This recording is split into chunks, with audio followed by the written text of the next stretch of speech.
All right, everyone, welcome back to the Royville Movie House. We've just stepped out of the theater and all my popcorn is gone, so it's time to review our latest film. Yes, this was off of the worst ever list, and it was called Spider Baby, or The Maddest Story Ever Told.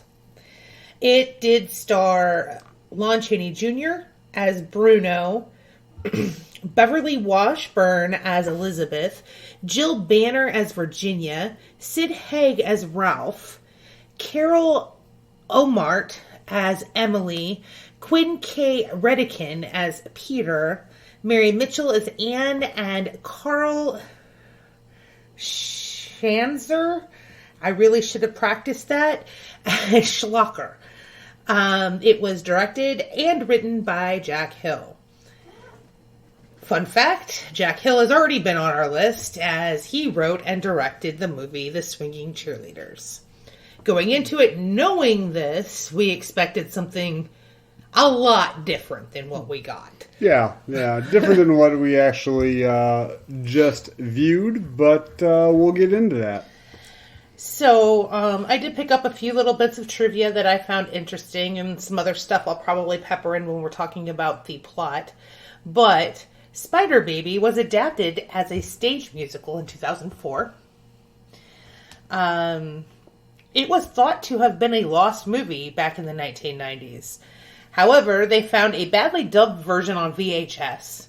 The director, Jack Hill, found the original negative and digitized it for a clean copy. He found it wasn't copyrighted, so he was able to market it on his own. He added a cut scene and promoted it as the director's cut. Interesting. Lon Chaney Jr. sings the theme song, which is actually kind of a clever, fun, cartoony sort of theme song, which again contrasts with the plot a little bit. Yeah, it kind of made me remember when we were in drive-ins and you had the little food singing during intermission. Kind of reminded me of that. Interesting. Definitely a must-see, we'll say. Yeah, it was, at least the theme song was good. Sid Haig says that Lon Chaney Jr. was intimidating to him because he's a seasoned veteran, having played the Wolfman and various other things in the Universal Monster sort of cycle of movies. So he kept calling him Mr. Chaney. So finally one day he said, I'm Lon, you're Sid, let's leave it at that. And so evidently from that point on, everybody just liked hanging out with Lon Chaney. Originally, this movie was shot with the name Cannibal Orgy, or the maddest story ever told. The original producers, went bankrupt, so the opening date was delayed by 3.5 years. So it just sat in limbo for that long. In December of 1967, David L. Hewitt purchased the rights and changed it to Spider Baby. And then during the summer of 1968, he released it to drive-ins as Liver Eaters. The movie actually had a $60,000 budget. Chaney was paid, this is the interesting stuff, I'm sorry. Chaney was paid $2,500 flat fee for his work on this movie. Oh, wow, that wouldn't have never flown today. The other actors earned $100 a day for their work on this movie. Interestingly, the salary of the actors equals the daily rental of the Duesenberg that Lon Chaney drives as the chauffeur. The movie, I don't know why this is listed and why I even wrote it down, but I'm going to say it since I did. Similar elements, the movie has similar elements to a later movie called House of Thousand Corpses that Rob Zombie? He remade it. His was a remake. So the original House of a Thousand Corpses, and Sid Haig is also in that. That's the guy who played Ralph. Okay. So, all right. Jack Hill was classmates and a college school friend of Francis Ford Coppola at UCLA Film School. In fact, Francis Ford Coppola helped him edit his student film. Wheeler Winston Dixon, who is a prominent film critic, says that says that Jack Hill used film as a form of personal expression. All of his works were sufficiently successful while remaining true to his personal vision. They were all low budget. I mean, $60,000, that's only really... $60,000. I mean, I know that sounds really like a lot of money to us, but as far as Hollywood is concerned, Well, that's, true. You don't make I mean, it was for a little bit more than that back then, but yeah, I mean, that's still a pretty low-budget film, even in that day. Right. Originally, Jack Hill was a music major, and he played in the symphony orchestra that performed for the soundtracks of Dr. Zhivago and the Brothers Karamazov. And last fun fact before we get into it, the Academy Film Archive preserves Spider Baby in 2013. Huh.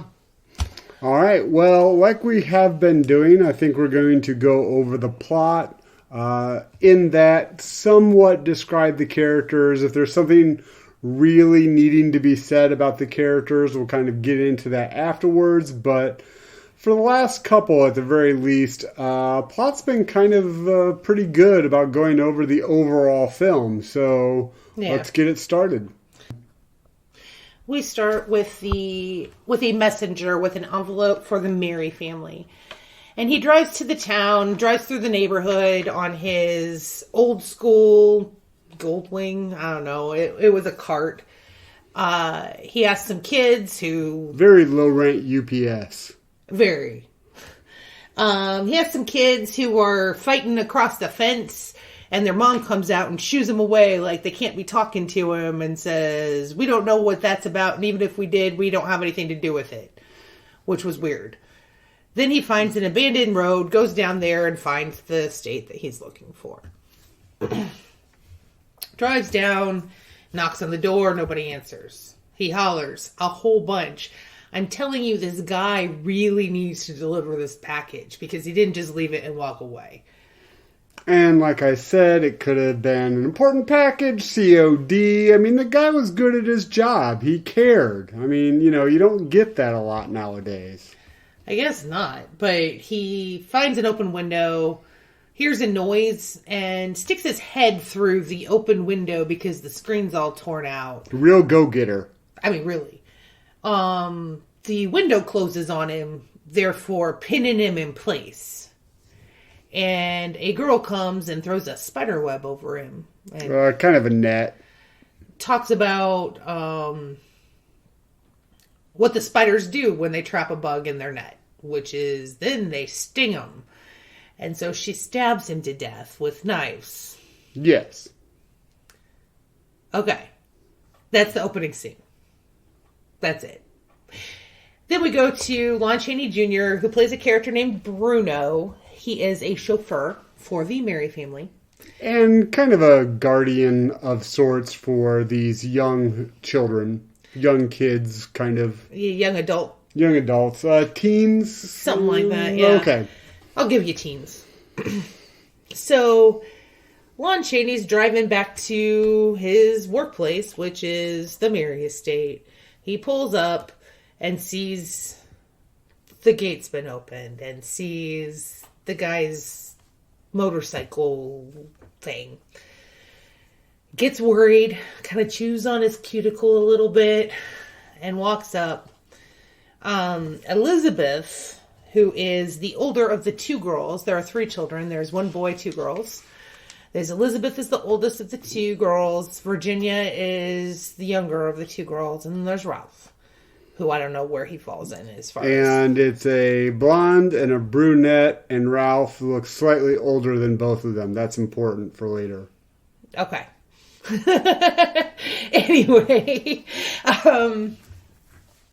so Elizabeth is the blonde, just so that we have that image in our head, comes out and tells Bruno that he should hate Virginia. But Bruno says it's not nice to hate anybody. But then he walks up and he had just taken Ralph to the doctor. And so Virginia got excited because she was excited to see her brother. So they let him out of the car. And then he sees the body of this poor messenger still hanging out of the window. And Elizabeth repeats, "You should hate Virginia." And Bruno says it's not very nice. And that he couldn't hate Virginia. So they talk for a little while. Ralph finds an envelope which states that an attorney and 2 cousins of these children's father are coming to visit, which means no good. No good can come from that.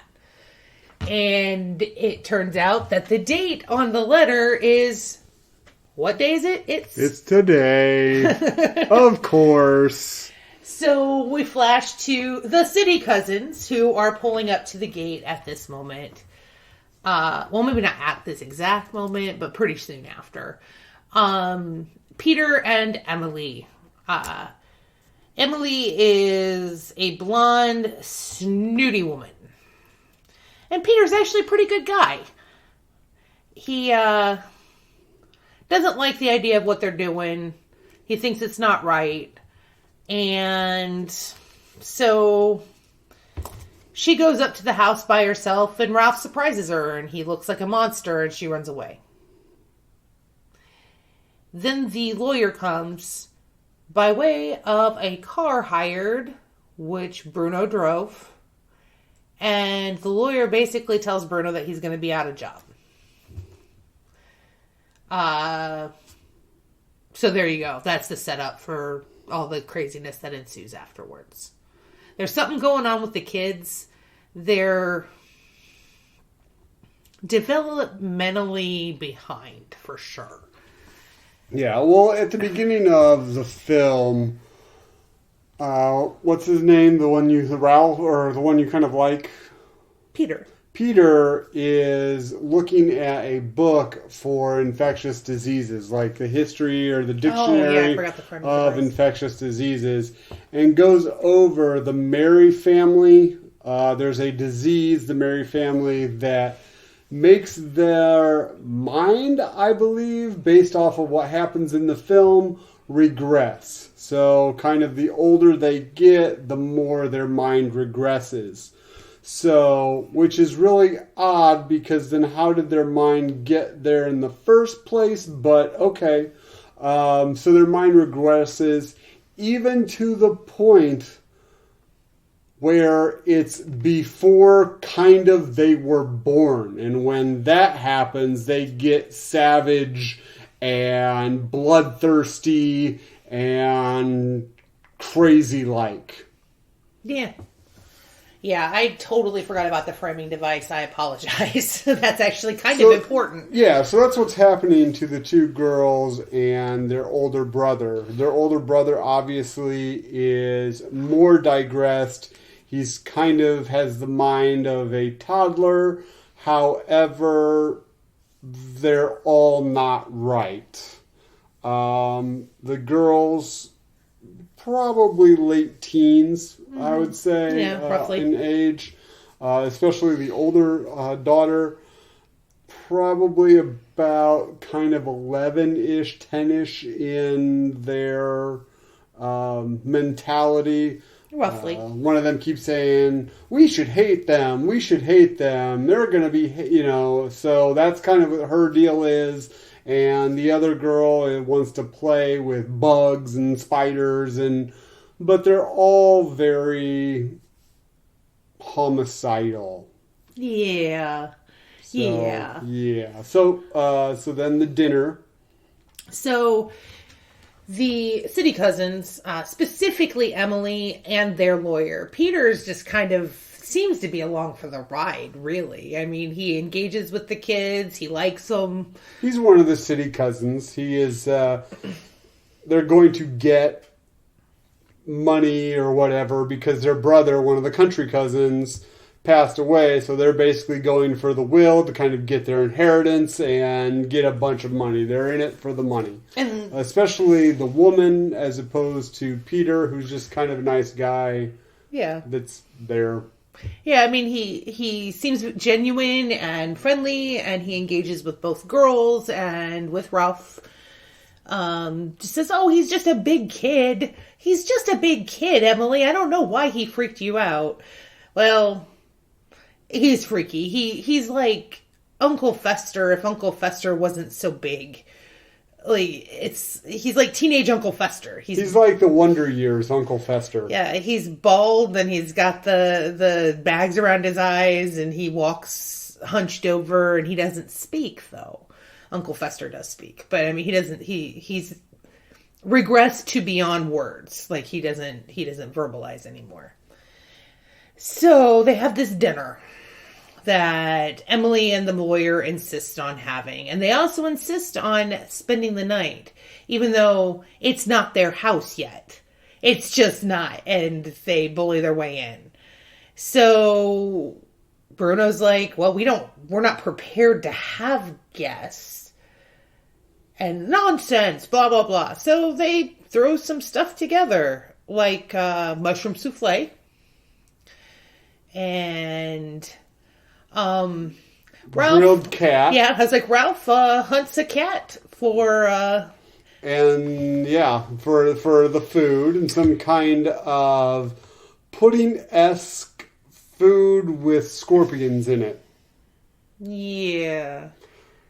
And then if you don't want to eat the meat, you can have salad that was especially picked for the dinner that basically looks like weeds. Yes, it was. Bruno explains that the conditions the children have progresses faster if they're meat eaters. So they're vegetarians. Everybody's like, oh, that's the thing that shoots it right over the edge of being utterly ridiculous that they have anything wrong with them. Emily laughs that off like, whoa. But you can tell Bruno knows what he's talking about. He spent a lot of time in service to their father, who did a lot of research into what's going on with his kids. And we find out later, what happened to his brother and his sister. Because his brother and his sister are living in the basement right now, in that stage of being just utterly savage and homicidal. They're basically living in a pit in the basement. Yeah, Uncle Ned and Aunt Clara are in the basement. So, Anne, the lawyer's assistant, decides that she doesn't want to stay the night. Smart girl. So Peter offers to drive her back to town. And this is after dinner. But actually, during dinner, they have a very funny conversation that Anne is a horror movie buff, yes. She talks about how much she likes Dracula and the Frankenstein's monster and the mummy, and she loves how the mummy walks. Step, drag. And she really likes the Wolfman, to which Lon Chaney and the guy playing the lawyer just look almost directly into the camera, and Lon Chaney says, "There's a full moon tonight." Which was a nice little inside joke, because Lon Chaney's big claim to fame is that he played the Wolfman in the Universal film. So, that being said, Peter and Anne go to town and have a little date. Right. They're basically going to go away for the night. You kind of think they're going to hook up or whatever. So they're away from the house. So then you just have the lawyer who... The movie was made after World War II, and the guy literally has a Hitler mustache. He does. So, yeah. So you immediately don't like this guy. He's kind of an idiot as well. He's also 4 foot tall. He's short. He's probably not a bad guy, but he's like one of those, we're going to get you and we're going to get everything we need out of this contract. See? With his little Hitler mustache. So, and a cigar. Yeah. But anyway, he decides to stay, and the female cousin named Emily decides to stay in this house that probably, if you're looking around it, should probably be condemned if you don't actually live there. Yeah, nonsense. It's plenty safe. Bruno tries to ward him off like some of the wood is rotten, and seriously, like, look around. Yeah. Open your eyes. The house is crumbling. Like, what kind of money do you think you're gonna get from us? But anyway, so they start to get their stuff together to spend the night. The lawyer starts to do some investigating around the house after everybody's kind of gone to bed, so to speak. Go ahead. And there's actually some good little creepy scenes, moments when he's kind of walking around. There's a point where the house has all this taxidermy animals and everything. There's a point where he sees an owl. He sees another owl. It's actually alive and starts, not speaking, but squawking to him. Some very good use of light and dark because this is a black and white film.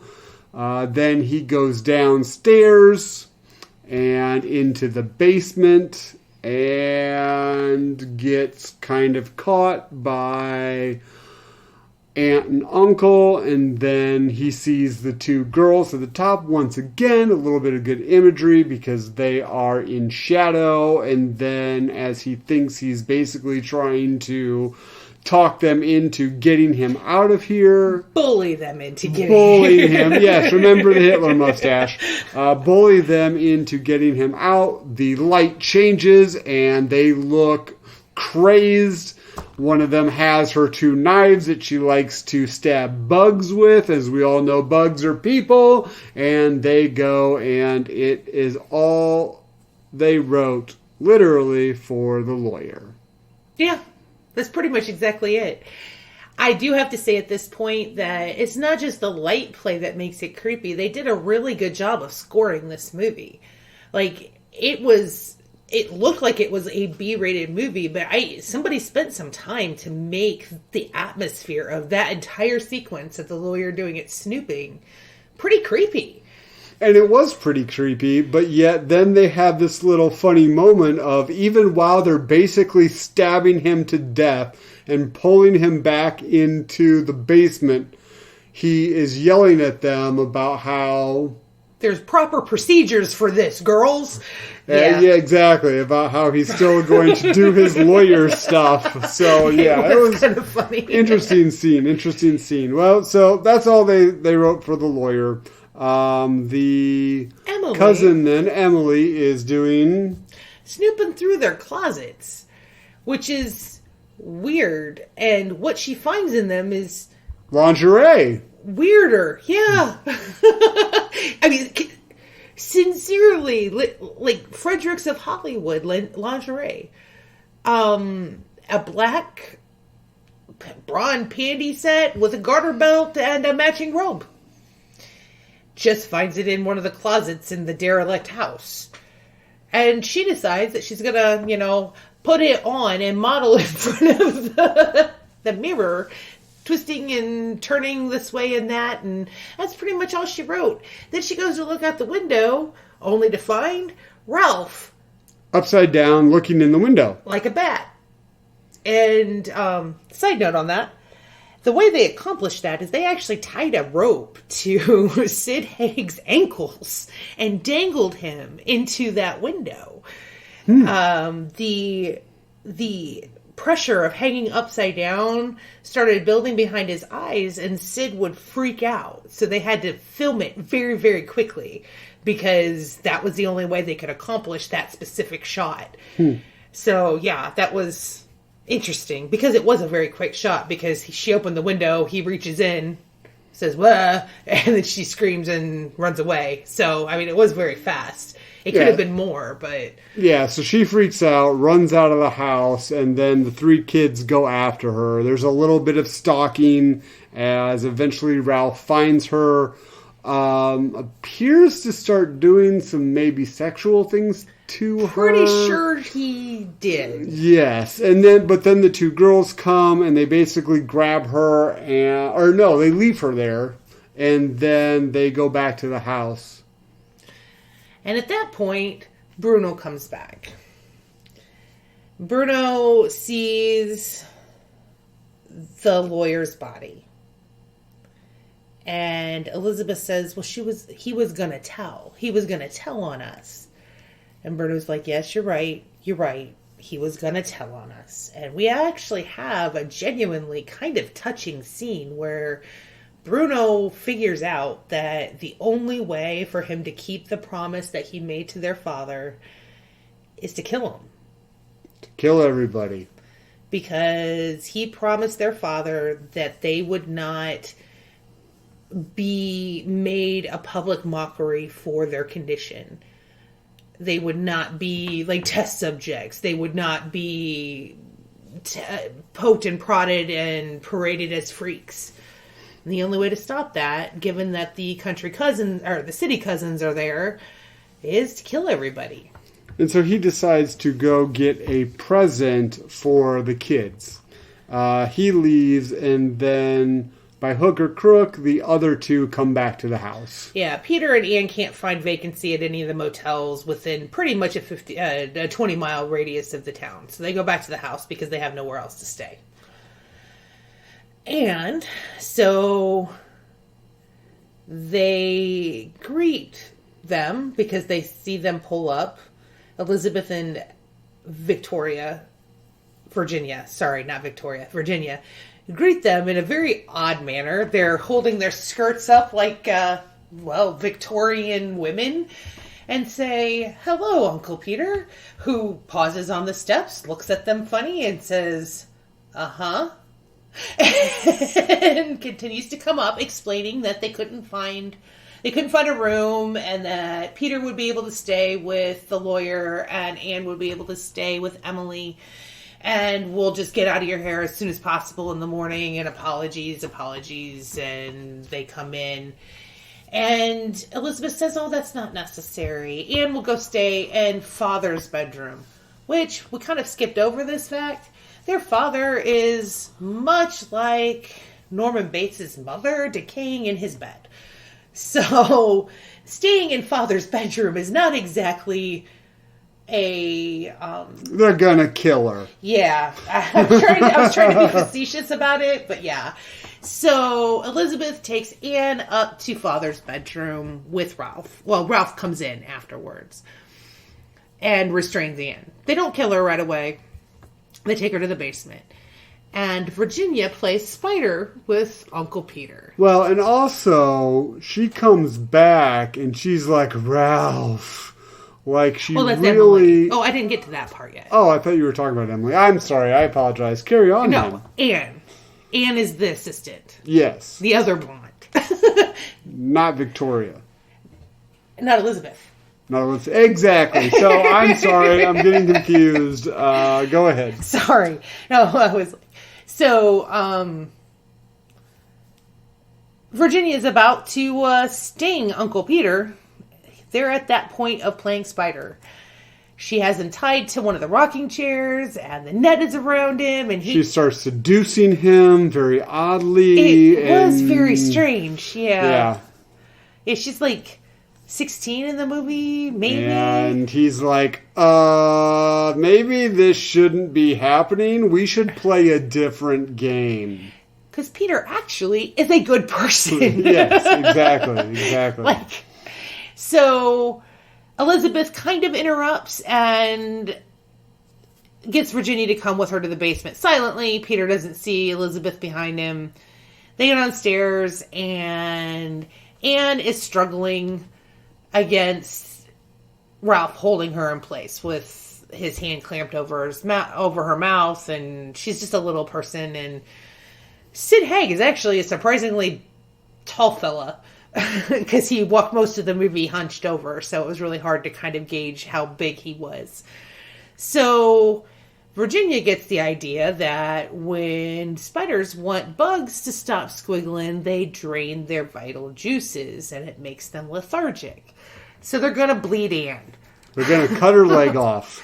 And drain her vital juices so that she won't struggle and Ralph can play with her. Which we know what that means because it happened to Emily. They're going to kill her. Sorta. Well, maybe. Yeah, kind of.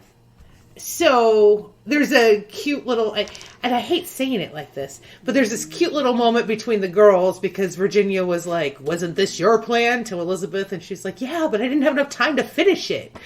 So there was there's some humor actually peppered throughout the movie that I can't really get across. Like, I genuinely had genuinely funny moments. They really wrote them in. They were really on purpose. They weren't funny because they were absurd. So Bruno comes back, finds out what the girls are doing. Actually, now's the point. Before Bruno comes back, we do need to talk about Emily coming back, because we skipped right over that. So Emily wakes up in the field. It was like, Ralph, just like Steve said earlier. Like she really wants round 2 with Ralph, if you know what I mean. And she wanders back to the house. And Ralph ignores Peter, who's calling to her for help because he's tied to the chair and there are 3 tarantula spider things stalking him so that But she ignores him, goes to the basement, sees that Ralph has Anne held against him, and freaks out and goes for his eyes. Now Bruno comes home. And you come to find out, he goes down, he sees everything that's going on, knowing that this can't get out. The gift that he has decided to give the girls and Ralph is a large bundle of dynamite. He's basically going to blow up the house. There's a kind of scene where the girls are trying to figure out what the gift is. Bruno is trying to be as polite as possible, saying he's basically doing this for her or for them, and it's because he basically loves them. And then Peter comes down, goes to grab Anne, and Bruno's like, get her out of the house, knowing that Peter's the good guy. Mm-hmm. So Bruno's like, get her out of the house. They get out of the house, and then everything goes up. Everything explodes. Bruno has been able to, in his mind, keep the children safe. Yes, it was a very sad ending for him, actually. But before you think that Peter's not such a good guy by leaving his sister behind, his sister was already dead, fell into the pit with Uncle Ned. And so then we flash forward to the scene that we started with Peter reading the book, the Encyclopedia of Infectious Diseases. And he closes it, and the events of the film were about 10 years ago. He says that he got something good out of it, that his family actually did have a lot of money, and basically being the only sole heir, he got it. He also got a wife out of it. Yeah, he married Anne. He married Anne, and they have a daughter. Well, and he's saying that this disease, the Mary family disease, ended with the people in the house because his side of the family does not have the disease. Well, spoiler alert, if we haven't been spoiling it, his daughter comes to her mom and says, "Can I play outside?" She goes outside. There's this, oh my gosh, that girl is creepy film of the little girl going outside. And then she looks directly at the camera, climbs up kind of a little fence area, and then looks at a spider. And smiles. And then you get the end? Question mark. Yeah. And that's the film. Yeah. It's... Alright, so that all being said, and I know it was very confusing and kind of jumbled up. I didn't take very many notes on the plot because I was actually enjoying this movie. And the plot was relatively simple. I was just having a hard time, as I usually do, because I just watch a film, I don't take any notes, and there was a bunch of people introduced. However, just like Ellen said, okay, it's on the bad movie list. I don't really understand why. There were some genuinely funny moments. The music was really evocative of what they were trying to get across. The acting was pretty good. The acting was pretty good for a B movie. I mean, it wasn't high art, but they did pretty well, and there were some genuinely creepy cinematography. Yeah. With the lighting and, like, for example, I said earlier about the girls in shadow and then they're being revealed and they look creepy and then they run. I mean, it wasn't, to me, I don't think it should have been on this list. No, I don't think so either. Again, not high art, but actually, strangely enough, I've seen a number of movies with Lon Chaney in them, and I never would have thought that he was actually that great of an actor. But he was pretty good in this. That speech that when he was talking about the toy, which is the dynamite that he's going to go get when he gets that idea, as he's telling the girls the story of what's happening, and but this toy is going to make everything better, and he's crying, and it's sad. Like the scene is sad. I mean, I didn't tear up, but I felt sad for it's his little family, and in his mind anyway, the only way that he's going to be able to save these 3 kids is to kill them, and you can see when that realization happens to him, and it's very well done. I guess that's actually another thing. When that speech was filmed, the crew was all crying, and he got a standing ovation and couldn't leave the set for 5 minutes. Now, granted, most of the crew probably were standing already. Well, but the tears of the girls on the screen was actually pretty, maybe not acting the way that the filming of the scene was described. So, like I said, I was pretty impressed with him. And not that he was bad in the other movies that I've seen him in. I mean, hell, he was not the worst part of that Frankenstein versus Dracula thing. He was actually probably one of the better of the moments in that movie. But he's not the Academy Award winning actor that you would, Correct. The girls did okay. Emily, or the girl who played Elizabeth, is somebody that, Beverly Washburn, that I probably should know. Her face looks familiar. But the girls I thought were pretty good. And they were creepy. And they were funny and charming when they needed to be. Which is usually just with Bruno, though. They were creepy most of the time, unless it was with Bruno. Right.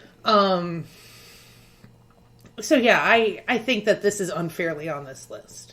Yeah, I actually enjoyed the film. So the director, Jack Hill, typically does exploitation movies, which is probably why Emily spent a good portion of the movie in lingerie. In lingerie, yes. Mm-hmm. And Emily's blouse got torn so that we could see her cleavage. But which also is also kind of impressive because this is actually a fairly decent suspense movie. I mean, it's not Hitchcock, but it was definitely an enjoyable afternoon. Yeah, it was not bad. Our other entry from Jack Hill was not that enjoyable. So, like I said, when I told Steve that this was written and directed by Jack Hill and it was the same guy who did The Swinging Cheerleaders, I felt him die a little bit inside. I could see it happening right before me. But pleasantly surprised on both of our parts. So, neither one of us really believe that this deserves to be on this list. It was, especially given the low budget it had, it was a definitely well put together movie. Yes. Lon Chaney looked like he was dying through the whole thing, but that's because it was very hot. You could tell at the end of some of the scenes. Lon Chaney Jr. is not a little guy, and you could just tell there were some scenes where he was just pouring sweat. They left it in, poor guy.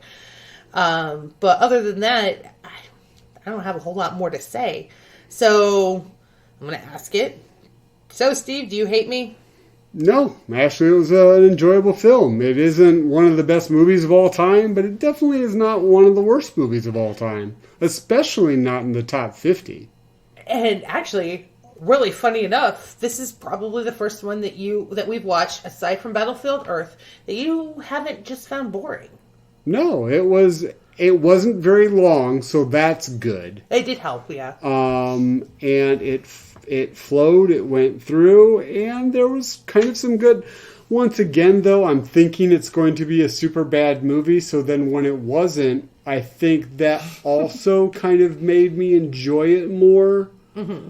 because then I could kind of get into it and kind of see the things that were enjoyable to me, like the music, the cinematography, so actually having a relatively fun movie was kind of a kicker for me. So maybe it made me like the film more than I would if I just came upon it and was like, hey, let's just watch this. That's true. And it's not even, forgettable. This is a good movie. I mean, good. Not great. Good. Though. But not bad. Yeah. Not horrible. Not worst 50 of all time. I think it's been done a pretty big disservice.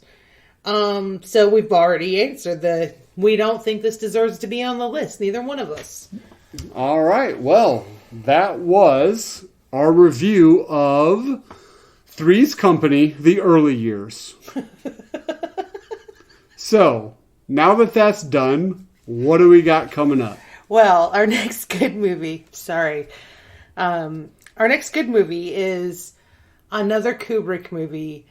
I left this alone. Typically, if we do something that's related to two picks in a row, we will throw it back in and repick.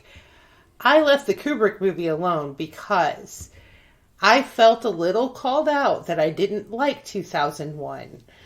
I felt a little dumb that I didn't like 2001. But I have seen Dr. Strangelove or How I Learned to Stop Worrying and Love the Bomb. I have seen this and I do enjoy this movie. So I need to have that validation that I'm not dumb and that I don't stand against film as an institution in the art world by not liking this. And we'll see what I think. I haven't seen the movie, so Dr. Strangelove, or How I Learned to Stop Worrying and Love the Bomb, is number 39 on AFI's list. It was made in 1964, directed and written, at least in part, by Stanley Kubrick, the written part. He also had some co-writers. Our bad movie, that's coming up in 2 weeks from today, is The Incredible Melting Man from 1977, and I have no idea, aside from what the name evokes. Well, we know that Star Wars had some great special effects, so I'm really looking that if this is a sci-fi movie, that it's going to look very modern. We'll see. Uh-huh. So, that was once again our review of Three's Company, The Early Years. If you like this review, if you want to see the movie, that's great after you watch it. Or if you just have anything, go ahead and comment at the bottom, like, subscribe, and we will see you next time. As it looks like they are lighting the lamps on Royville's streets. So, have a good night, everyone. Bye-bye.